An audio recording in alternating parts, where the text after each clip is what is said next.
Hello everyone, welcome to the Tournament Centre for the final time on day one. Rich Hagon and the Pro Tour historian, Mr. Brian David Marshall, hot out of the commentary box. BDM, we began with 3 rounds of draft, but then 5 rounds of block constructed, which you were in the booth right front and centre for. Pretty interesting day all round. Yeah, really interesting. We got to see a number of different takes on control, which was clearly the most popular strategy in the field, although people took a lot of different approaches. We saw Esper control, we saw Band control, we saw Azorius control, saying like, you know what, I don't want to shock myself with my lands, I don't want to stumble on playing a guild gate so I can get my mana right, I want to just come out of the gates. And then we saw a number of other decks. We saw a Maze's End deck win a game with Maze's End. We saw it almost win a game on a mull to 3. It's pretty bonkers. It came very close to being able to win on a trick of mull to 3. We also saw, again, you just had Rob Castellan in there at 8-0 playing a Deadbridge Chant deck. Remember we had the Deadbridge Chant on the slide? Yes, we did. Really? You were like, really? Are we going to see that? I'm like, I don't know. I think maybe it's really, And that you just saw it in action. It was terrific. Yeah, I also loved the fact that he talked about, so we had this one deck, it had Sire of Insanity, but it kind of lost to this deck. And then we had this other deck, which we liked, which had Voice of Resurgence, but it lost to this other deck. So then we thought, well, what if we just go Frankenstein? And we essentially go Voice of Resurgence, Sire of Insanity, put them together, now we beat everything. I've heard about a couple of Venn diagram deck building scenarios. That's it, isn't it? It's a Venn diagram. It is a Venn diagram. We heard about at least one team playing control deck. One player came up with this version of the control deck. This other person came up with this version of the control deck. They were like, oh, these decks are like, 51 and a half cards overlap. And so they were like, okay. And then they started sorting out what the remaining cards were. Frank Carsten would love it.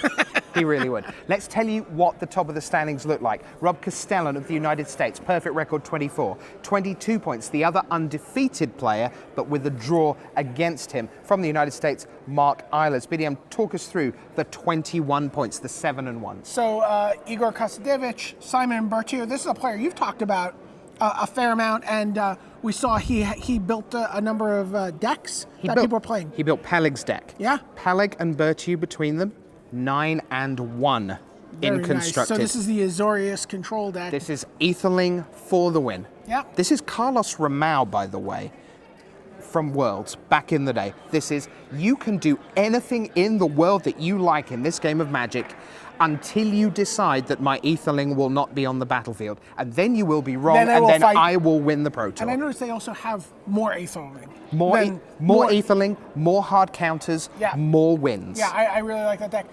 Dustin Fader from the U.S., former world champion Makihito Mahara, and former world champion Uri Peleg, both at 7-1. I'd love to see the two of them in a match tomorrow. Yeah. They'll be sitting at the same draft table, so we might see that. They certainly will. And then when you look at the next potential draft table, you're looking at the likes of Craig Wesco, Oliver Polat-Rotman, who we saw at the very first draft of the day, the Austrian. Hall of Famer, Pro Tour champion 2 times, Gabriel Nassif, Daniel Alberg. By the way, the last 21 pointer, we talked about a lot of the teams. We didn't mention Team Legit MTG. This is a team of players, a lot of PTQ winners, people led by Andrew Shrout. This was sort of the most notable player. Magic Online player. Andrew Shrout, 7-1. Good job on him. Must also mention Orin Swift, currently in 8th place. We missed out there. Jurkovic is in 14th on 19 points. Also on 19 points, Bob Marr. That was the draw against each other. Right. Marr, a tremendous story, but I bet both Jurkovic and Marr will be disappointed coming out 6-1-1 after the 6-0 start. One of the things I love talking to Bob about coming to this event is he's like, I feel a little bit of the arrogance coming back. A little bit of the saltiness. He's kind of like came into this and he's like, but you know what? He's like, I actually spent a couple of days preparing for this event. I worked at this. I got together. I came out here early. He's like, and he just feels like he's like this litmus test for players. He's like, do you deserve to be here? Prove it. Beat me. Yeah. Beat me. And that's at the table. Once he walks away from the table, he's a pussycat. But at the table, he's a monster. Yeah. Well, I mean, you have to be. Yeah. Kai, John, Bob, Zvi, they're all actually terrifying. If you're not as in the same league as they are, sure. And they let you know in the nicest way that you're kind of honored to be there, and that shortly you'll be signing Right. a slip that says you've lost. They end the match with a good job, good effort. Yeah, thanks for trying. See you next time. And just terrific guys, all, but at the table, tough. So lots of Hall of Famers. By the way, Darwin Castle-Mess sitting here on 6-2. Reed Duke, 6-2. Tomohiro Saito, 6-2. Dave Schaffman. Stephen Mann. Yeah, Stephen Mann, that's top 8 last just time. coming off a top 8, exactly. Josh Utter-Leighton in contention for Player of the Year.